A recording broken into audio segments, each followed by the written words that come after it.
what are the changes that you see from the time you were growing up Yeah. to the time that we are in right now? A whole lot of changes, Suraj. I think all of us can chime in on this point about a few changes which I can tell you. We've had play-based learning. Now there is screen-based learning. Right. What is play-based learning? You go out, you play cricket with your friends, right? There is always this guy who will never get out. And even if he gets out, he will not give the Not bat. good. Yeah. Right, I know. So I was one of them. I Okay. would not give my bat, right? Runouts are always contested. Right. Yeah. Fortunately, we never used to play gully cricket with LBW, so we are saved there. Otherwise, Right. that will be a big point of contention. Right. There have been times when the ball hits the wicket, I still wouldn't give my bat because I want to keep playing, right? And I would make up stories. I was not ready. Right. When the bowler bowled, I wasn't ready. Trial ball. Trial Not ball. ready. Yeah. This ball is for God. As they say in Bangalore, Devrige first. Yeah, exactly. Right. Okay. So while we are laughing about this, but what this has taught us is a lot. This has taught us negotiation skills. This has taught us influencing skills. Right. This has taught us political skills. This has taught us how you get your way through. This Right. has taught us how different people live their lives. This has taught us when people will be sad, when people will be happy. This has taught us to judge the person in front of us emotionally, to be able to understand what this person is all about, Right. Right. right? That's play-based learning, in short. Today, it's screen-based learning, right? You don't...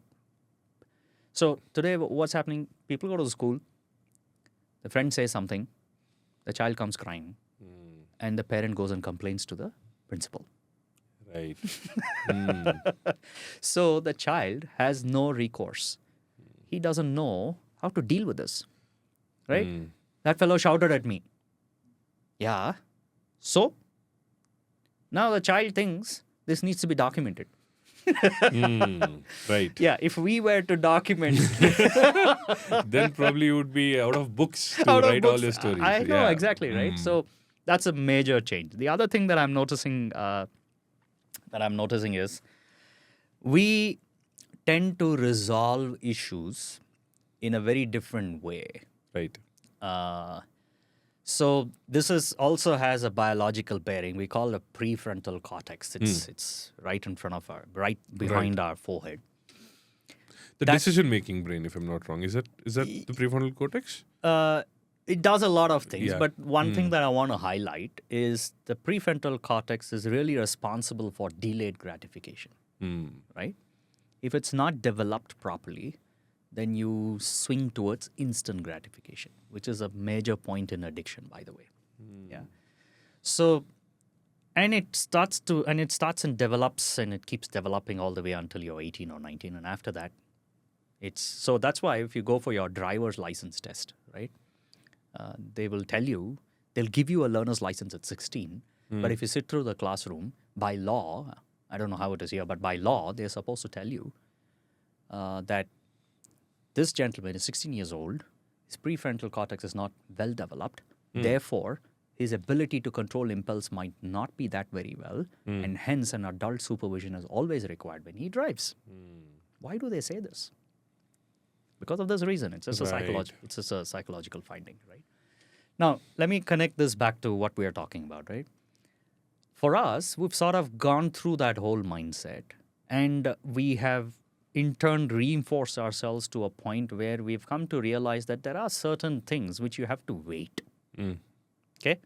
Our parents have also helped us in this. Right. You're not going to get anything today. Wait. Right? Patience. The delayed gratification is a significant trait which determines what you become in your life. It's a very significant trait. There's so many experiments conducted on this. Today, there is instant gratification. So the ability to wait for something better tomorrow is just non-existent. The reason being the prefrontal cortex is not fired at all because of screens. It is not firing those pathways. It is firing the dopamine pathways. Interestingly, when I did some research on dopamine, you know when dopamine is fed to people. So if you want to understand the chemical, you need to understand, medically, when do they give the chemical to the patient, right? Is it when when you do the CPR? Is that when the time there? No. Okay. The dopamine is actually given as a medicine, not dopamine itself, but some of the things that can induce dopamine in the brain. It's given as a medicine for Parkinson's. Has anyone thought, why would anybody have to give for Parkinson's? Is a disease related to movement. What is this brain? Why is the brain requires dopamine to stop, to control movements? Because evolutionarily, Suraj, dopamine was a most difficult chemical to produce in the brain. Because you had to first do movement to get up, do something, achieve something, then the sense of satisfaction would release the neurotransmitter in the brain. Right? That is why they both are the same.